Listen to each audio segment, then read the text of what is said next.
Patrick Jane spent 7 seasons reading people like open books and always being 2 moves ahead of everyone. Yet one woman managed to outsmart him and disappear somewhere far away. Today, I'll be breaking down Erica Flynn, the matchmaker turned killer who got Jane to drop his guard and got away with everything.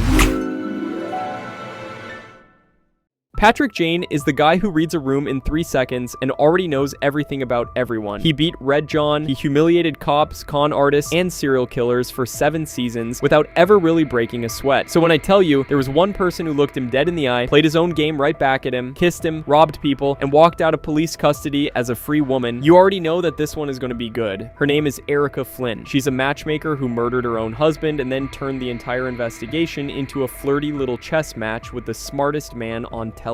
What makes her special for me is that she didn't just commit a crime and get caught like everybody else does on this show. That would be too simple. She made Jane work for her, she got him to reveal things about himself he never showed anyone, and then she straight up vanished to a beach somewhere while he was left with absolutely nothing. So in this video, I want to walk through her whole story, how their dynamic actually worked, every trick she pulled, what fans really think of her, and how she managed to outsmart Patrick Jane and run free. Because almost nobody on this show can honestly say they did that. And the way she pulled it off is crazier than you remember.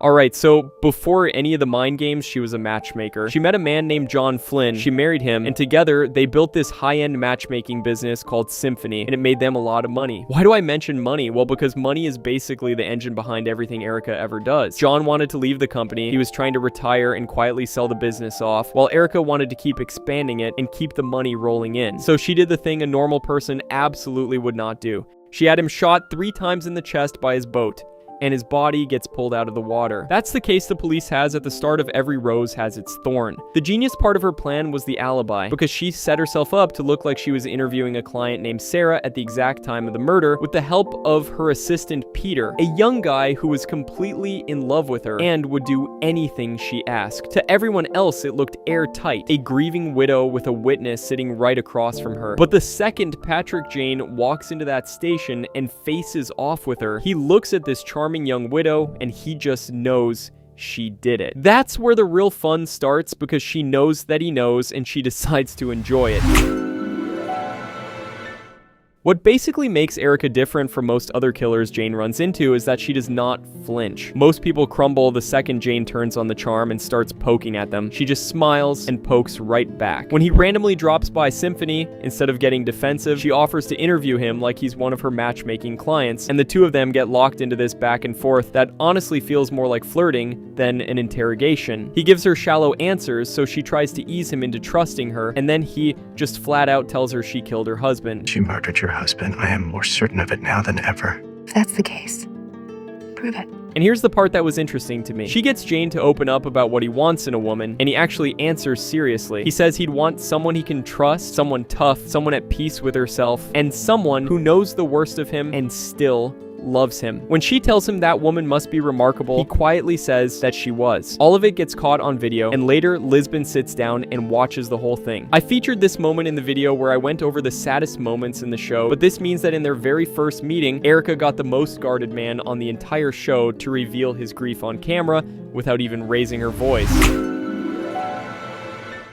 Now, Jane obviously couldn't let her win, so he went straight after the one weak point in her whole setup, which was Peter. He brings the kid in, Peter won't say a single word, so Jane plays it cool and tells him to let him walk. That night, Erica actually shows up at his place just to gloat that she's still 3 steps ahead of him. Then Lisbon comes in with news that Peter is dead, that he killed himself, and left a note behind. Jane and Erica have this tense little face off where she opens the letter and all it says is, "I win." But the whole thing was staged by Jane. Peter was never dead. Jane set it up so that Peter could secretly hear Erica coldly admit she never actually loved him, that he was only ever a tool to her, and that was the crack in the armor. Hearing the woman he would have done anything for treat him like nothing was enough to flip him, and he gave her up completely. Even then, Erica basically stayed ice cold, totally convinced no jury would ever take Peter's word over hers. She tells Jane that not everyone is so smart as him, and she was half right because she beat the actual murder charge and only got convicted of voluntary manslaughter. So even in the moment she loses, she still kind of wins, walking away with a charge that's basically a slap on the wrist for taking a man's life. And trust me, a prison cell was never going to hold a woman like this for long because she'd already proven she could bend the people around her to do whatever she needed. Now, few seasons later, Erica calls Jane up from prison, claiming she has information about a current case, a murdered charity worker named Natalie, who happened to be a client at her old matchmaking agency. She says she's the only one who can help because Natalie confided in her and nobody else. What she actually wants is pretty obvious. She wants out, even just for a little while, to enjoy being young again. At least that's what she tells Jane. Teresa is completely against it, and honestly she's right, but Wainwright allows it because Erica's been a model inmate and Jane is convinced she can crack the case. So they let out a convicted killer. And the wild part is that she actually delivers. She reads the victim's love life, figures out the man Natalie was seeing was an old co-worker, and helps Jane stage this whole theatrical reveal at a hotel event with boxes and volunteers that exposes the real killer. But the entire time, you can feel her quietly running a second game underneath the first one. She gets Jane alone in a hotel room and tries to seduce him, and he actually shares a kiss with her before walking out without a single word. That kiss becomes a much bigger deal later on in the series. But right now, the case is closed, she's supposed to head straight back to prison, and this is where she pulls the move that genuinely made me respect her as a character. Here's how Erica walked out of police custody and disappeared completely. She tells Jane she wants to freshen up before heading back, and she lets him believe he's already blocked her escape because her lawyer, who was also her secret lover, had been waiting outside with cash and fake passports for the two of them to run off together. That guy gets arrested, and Jane thinks he won, that he saw the escape coming and shut it down before it started. Wainwright signs the custody papers, she gives Jane one more kiss, and she gets into the police car that's supposedly taking her back to prison. Then just a few seconds later, a second car rolls up carrying the actual officers who were sent to collect her, and that's the exact moment it all hits. The first car and the guards sitting inside it were fake. The lawyer plan was a decoy she let them catch so they'd lower their guard. She used her own backup plan as bait and slipped right out the front door while everyone was sure they had her boxed in. Later, Jane gets a phone call. She's lying by a pool somewhere tropical, completely free, and he tells her it's only a matter of time before he finds her. She just says, "I'm almost looking forward to it." She made Patrick Jane feel like he lost, and she did it while smiling at him the whole way out. And she stayed gone for years after that, living comfortably off other people's money, while the smartest man on the show had no idea where in the world she even was. Years later in season 7, Erica resurfaces in the most Erica way you could imagine. She's now the girlfriend of a man named John Nemec, who is a smuggler that moves explosives and fake passport chips for terrorist groups out of Beirut. But then suddenly, Erica offers to hand him over, but only in exchange for full amnesty for everything she's ever done, and only if Patrick Jane comes to Beirut in person. Of course it has to be Jane. The plan needs someone with a flawless memory to act as Nemec's new courier, and she tells them nobody on Earth remembers things better than Jane does. Teresa, who is now actually with Jane romantically, doesn't trust this for 1 second and insists on tagging along. What follows is genuinely tense. Jane gets half drowned in a bathtub while Nemec's men test his memory with random strings of words, has to memorize 81 unrelated numbers that turn out to be a code tied to a specific book on Nemec's shelf. Erica even rats Teresa out to Nemec to prove her own loyalty to him. However, the team cracks the code, recovers the chips, and Nemec finally gets arrested. But Erica naturally was never really doing any of this for amnesty. She had her own plan running the whole time, and it came down to a hidden pile of stolen money.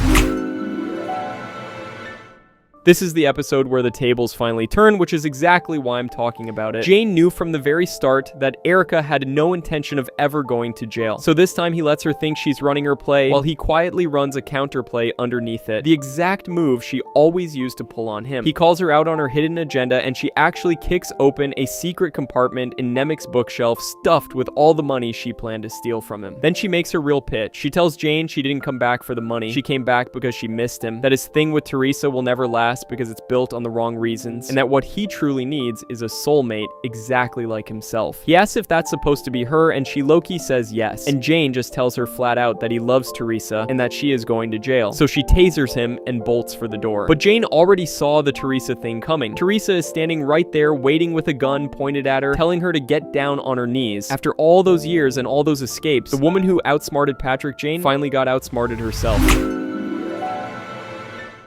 So what do fans actually think of her? Because she's one of the more divisive recurring characters the show ever had. If you go digging through the fan discussions, you'll find interesting answers. Some people call her one of their absolute favorites and an amazing character, the rare villain who could match Jane beat for beat and made every scene she was in feel electric. Others find her a little annoying, the type who shows up and flirts and monologues about being Jane's one true equal. And then there's the ongoing debate about what the worst thing she ever really did was, considering she murdered her husband, got a devoted devoted assistant completely ruined and ran off with a terrorist's money. Personally, I stay on the side that loves her. For me, she works because she's basically the funhouse mirror version of Jane himself. Same charm, same scary read on people, same love of the long con. She might not be the scariest or the smartest villain on the show, but she could be the only one who beat him at his own game and lived free to brag about it for years. Let me know what you think about Erica in the comments down below. I have more cool videos about this amazing show coming soon, so make sure to subscribe. Oh, and also, thank you for 10,000 subscribers. It truly means so much to me. I will try to bring new ideas to the channel, maybe new commentators as well, and we'll see how that goes. Until then, drop your ideas in the comments, and I'll eventually cover all of them. See you guys in the next one.